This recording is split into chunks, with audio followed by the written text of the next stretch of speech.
We're back at King's Great Buys Plus, where you can find all the proper appliances for your home so you can cook like Merritt Bates Thomas, or bake in this case. Hello, my dear. Hello, how are you? I think I'm going to be really happy. I hope so. What are we making today? So we are making brownie pudding, and this goes way, way back. It may be one of the first things I made on my own. It was a snowy day, and it's like, clean out the cupboard. What do we have that I can make? And it wasn't a made-up recipe. It was one I'd read about and wanted to recreate it. So it starts with flour.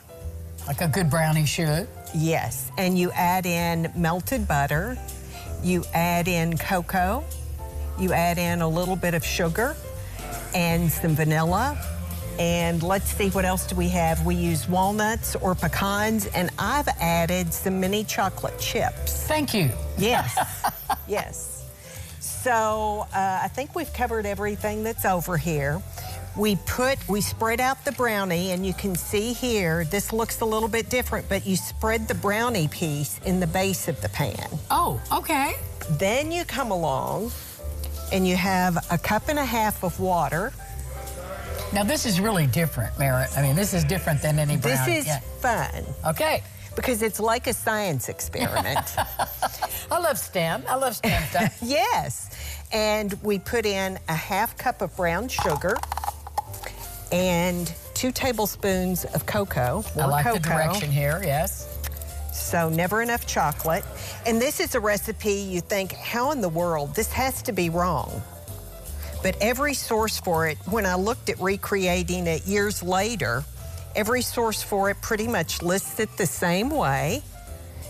We put this in, and guess what we do? We whisk it. Whisk. Yes. We whisk it all together. That's water and cocoa and what? Water, cocoa, and brown sugar. And brown sugar. Well, okay, I celebrate all that. And as with any recipe that I typically prepare, I've reduced things. I've reduced sodium, I try to reduce fat, not to mess up the recipe, but just to make it a little bit healthier than it typically is as it's pre-done. And in this case, I reduced the sugar too. So you pour this on top of that brownie mixture. Okay. You bake it for 35 minutes. At 350 in the oven. You pull it out, and you want it to cool, because I think I told you I thought this was an epic fail that we were going to be filming. The pudding piece of it was still extremely runny, and you have to let it cool so that it sets up. And it's still going to run out a bit. It's not the prettiest, but the key thing is it tastes great, and you can always cover it up if you want to with just a little bit of whipped topping. It's rustic. It's rustic. It's rustic. Yes. And it looks wonderful. Look at that. Just hold that up there for the camera for a second. See all that gooey goodness? Yes. All right. Do you have a spoon too, Merritt?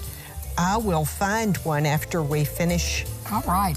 Hit me with a little whipped cream, chick. Oh, sure. There we go. Oh, this is gonna be great. Look at this. Not an epic fail. No. Thank you. Man, Great. that is loaded with It's chocolate. light. It's loaded with chocolate. It's light. It's not too sweet, but it's a very light brownie that's still moist. All that. Everything she just said. So good. Can we get this recipe on your? The Kitchen Transition on Instagram. All right. Thank you, Mira. Thank you. We'll be back.